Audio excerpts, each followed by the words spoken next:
তো ফলটা আমি ভাঙি আপনাদের সামনে, দেখেন ভিতরে কিরকম আর খাই। আর ফলটা আসলে খুব সুস্বাদু ফল, খুব মজা। হ্যালো, আসসালামু আলাইকুম গাইস, কেমন আছেন সবাই? আশা করি ভালো আছেন। তো আজকে একটা ভিডিও, একটা ফল নিয়ে আজকে ভিডিও। আসলে এই ফলটা আমি দেখি না আমাদের বাংলাদেশে। বাংলাদেশে আছে এই ফলটা? আমি জানি না বাংলাদেশে এই ফলটা আছে কিনা। এই ফলটা আসলে একটা লেসুর মতন, লেসুর মতন। ফলটা খাইতে অনেক স্বাদ, কিন্তু তো চিন্তা করলাম যে গাইস আপনাদের সাথে শেয়ার করি আর একটা ভিডিও বানাই। তো আসলে ফলটা দেখতে পাচ্ছেন আপনারা, এই সুন্দর একটা ফল, কাটা কাটা উপরে দিয়ে সুন্দর একটা।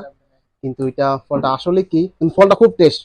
কিন্তু এটা আমাদের বাংলাদেশে লেসুর মতন। এটার নাম কি বলে? এটার নাম, এটার নাম হচ্ছে রামবুটান। রামবুটান ফলটার নাম, যদি আপনাদেরকে আমি পিছনের ক্যামেরা দিয়ে একটু দেখাই, দেখতে পারেন ফুল বক্সটা। ফলটা, ফলটার নাম হচ্ছে রামবুটান। তো এটা আসলে কোন দেশ থেকে আসে এটা আসলে আমাদের জানা নাই। আসলে এটা কোন দেশ থেকে আসে বলতে পারো তুমি? না, আসলে হতে পারে এটা ব্রাজিল কিংবা পর্তুগাল, ওই দিকের ফল। এটা এটা আসলে আমাদের এলাকার ফল না। এটা আমি বাংলাদেশে দেখি নাই। যদি গাইস আপনারা কেউ দেখে থাকেন তো জানাবেন। আর ফলটা আসলে অনেক সুস্বাদু ফল। আর ফলটা আসলে খাই আমরা, খুব সুস্বাদু একটা ফল, মতো বাংলাদেশে লিচুর মতন। আর এটা লিচুর চুলকাটা একেবারে পাতলা পাতলা থাকে, আর এটা একেবারে দেখেন কাটা কাটা কাটা কাটা, মানে উপরে কাটা কাটা, ভিতরে একেবারে ফ্রেশ, খুব সুন্দর সুস্বাদু একটা ফল।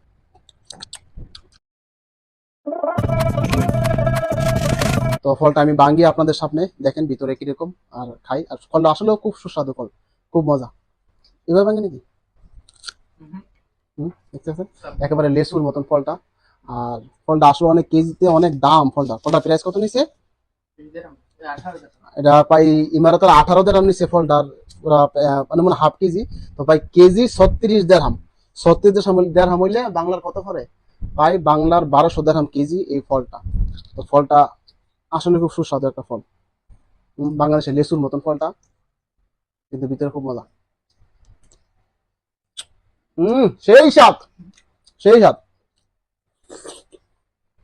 বাংলার প্রায় 1200-1300 টাকা কেজি পরে ফলটা, 1 কেজি। খুবই সুস্বাদু একটা ফল।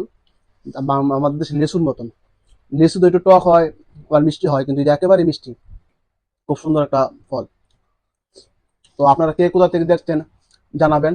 আর ফলটা আসলে কোন দেশে বেশি হয় একটু আপনারা জানাবেন কমেন্ট করে।